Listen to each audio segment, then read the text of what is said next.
नमस्कार, आपके साथ मैं हूं दीपिका। यूं तो ये कहा जा रहा है कि ऐश्वर्या की जिंदगी में कुछ भी ठीक नहीं चल रहा है।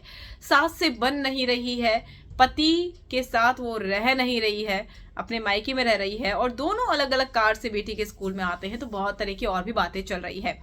लेकिन इस बीच ऐश्वर्या को लेकर एक बड़ी बात कही है सुरेश ओबरॉय ने।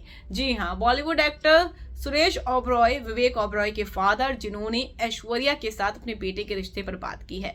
क्या कुछ वो कह रहे हैं, चलिए ये भी हम आपको बताते हैं। और अगर आपने सब्सक्राइब नहीं किया है तो जल्दी से कर लीजिए, ताकि सारी की सारी लेटेस्ट खबरें आप तक पहुंचे जल्द से जल्द। ऐश्वर्या की जिंदगी में तूफान चल रहा है और एक रिपोर्ट नहीं बल्कि मल्टीपल रिपोर्ट्स इस बात को कह रही हैं कि ऐश्वर्या अपने ससुराल में नहीं रह रही हैं, अपने पति के साथ नहीं रह पा रही हैं और अभिषेक बच्चन दोनों तरफ से एडजस्ट कर रहे हैं। एक तरफ से वो ऐश्वर्या के साथ एडजस्ट कर रहे हैं, एक तरफ अपने पेरेंट्स के साथ एडजस्ट कर रहे हैं। असल में कहा जाए तो अभिषेक बच्चन की हालत सैंडविच की तरह हो गई है।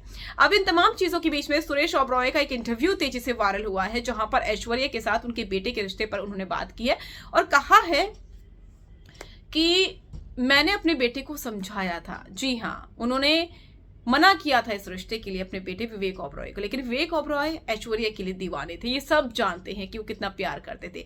सलमान खान से भी उन्होंने पंगे ले लिए थे, बावजूद इसके उन्होंने किसी चीज की फिक्र नहीं की, अपने पिता की बात भी नहीं मानी। सुरेश ओबरॉय ये कहते हैं कि मुझे बेटे से नहीं पता चला, बल्कि मुझे राम गोपाल वर्मा ने बताया था ऐश्वर्या और विवेक के बारे में। इससे पहले मुझे किसी और ने भी बताया था कि क्या चल रहा है दोनों के बीच में। एक बार ऐश्वर्या हमारे घर भी आई थी ओबरॉय परिवार से मिलने के लिए, और तब हमने उससे बहुत अच्छे से बात की थी, क्योंकि बेटे की दोस्त है तो अच्छे से ही बात करेंगे। उनके पिता का ये भी कहना है कि मैंने अपने बेटे को समझाया था कि जो चल रहा है वो सही नहीं है, लेकिन कहते हैं कि किसी को समझ में नहीं आता है प्यार में। इश्क का जुनून जब सर चढ़ता है तो बड़े बड़े आशिक नासमझ बन जाते हैं। उनका ये भी कहना है कि ऐसा नहीं है कि रिश्ते हमारे बिगड़ गए हैं। अमिताभ बच्चन से हमारी अच्छी है, सलमान खान इज्जत करते हैं हमारी और बहुत इज्जत भी देते हैं, लेकिन ऐश्वर्या अभिषेक से हाल ही में हम मिले थे, तब अभिषेक मेरी पोती से बहुत प्यार से बात कर रहे थे। तो ऐसा कुछ नहीं है, जो बातें कल हो गई है उसके चक्कर में आज के रिश्ते हम खराब नहीं करेंगे। लेकिन हाँ, मैंने तब अपने बेटे को समझाया था कि इस रिश्ते को वो ना करे, लेकिन तब समझ में नहीं आया, और जब समझ में आया तब तक बहुत देर हो चुकी थी।